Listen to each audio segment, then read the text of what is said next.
এই যে কার এটা আমার আমার আমার ধরো ওকে ধরো আমি ও পুচকিকে সামলাই।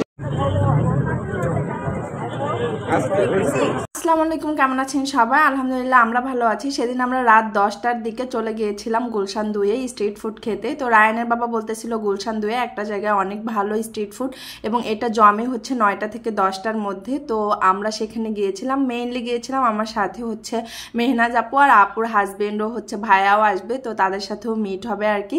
তো এই যে ভাইয়া আর আপুও চলে এসেছিল আর রায়ান এসে বলতেছিল যে সে ভুট্টা খাবে, তো এর কারণে প্রথমে রায়ানের জন্য ভুট্টা নিয়ে নিয়েছিলাম।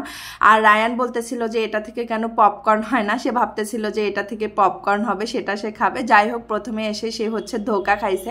অ্যান্ড এখানে আসার পরে দেখলাম যে অনেক অনেক মানুষ, অনেক অনেক আইটেম যেগুলো আর কি স্ট্রিট ফুড সবাই অনেক বেশি পছন্দ করে। আমার সব থেকে ভালো লেগেছে এই ফুচকাটা, যেটার প্লেট মেবি 170 টাকা করে ছিল। আর এটা এত বেশি মজার ছিল, আমার কাছে তো এমনিতেই দই ফুচকা ভালো লাগে আর আমার খাওয়া বেস্ট একটা ফুচকা, আমার অনেক বেশি ভালো লেগেছে, তাই রিভিউটা একটু বেশি বেশি দিলাম। যারা আর কি গুলশানের আশেপাশে আছেন তারা অবশ্যই ট্রাই করতে পারেন। অ্যান্ড আমার কাছে কিন্তু রেস্টুরেন্টের থেকে এরকম স্ট্রিট ফুড খেতে অনেক বেশি ভালো লাগে। তো এখানে হচ্ছে বিভিন্ন ধরনের গ্রিল আইটেম ছিল, এখানে হচ্ছে মাছ ছিল আর বিভিন্ন ধরনের কাবাবও তৈরি করতেছিল। তো আমাদের কাছে মনে হয়েছিল যে মাছগুলোতে একটু বেশি কালার মিক্সড করা ছিল, এই কারণে আর কি আমরা ওইটা আর অর্ডার করি নাই। পরে হচ্ছে আমরা এখানে এই যে আমরা দুই ব্লগার, আপুও কিন্তু ব্লগ করে, আপু ট্রাভেল অল অ্যারাউন্ড একটা ফেসবুক পেজ আছে। তো এই যে এইখানে হচ্ছে ঝিলিমিলি বেলুনগুলো নিয়ে আসছিল আর ভাইরাল বেলুন যেগুলো সামনে পড়ছে, একেবারে ভিডিও ক্লিপ না নিলেই নয়।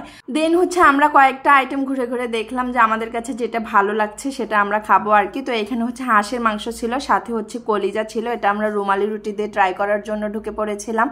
দেন এখানে হচ্ছে আমার কাছে মনে হয়েছিল যে প্রাইস রেঞ্জটা একটু বেশি, কারণ এখানে কিন্তু অনেক মানুষ আসে আর এই কারণে হয়তো প্রাইস রেঞ্জটা একটু বেশি থাকতে পারে।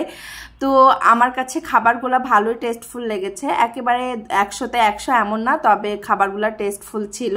আর টেস্টফুল ছিল বলেই কিন্তু অনেক বেশি মানুষের ভিড় ছিল। তো এখানে হচ্ছে আমরা অনেক বেশি গল্প করতেছিলাম আর খাচ্ছিলাম, আর আপুর সাথে এক জায়গায় হলে অনেক বেশি গল্পই হয় আর আমাদের পেজ সংক্রান্তও অনেক গল্প হয়। তো এখানে রায়ান হচ্ছে আপুর সাথে অনেক বেশি ফ্রি হয়ে গিয়েছিল। রায়ান যেহেতু বাসায় সারাক্ষণ একা থাকে, যার কারণে কোনো মানুষ পেলে অনেক বেশি তার ভালো লাগে।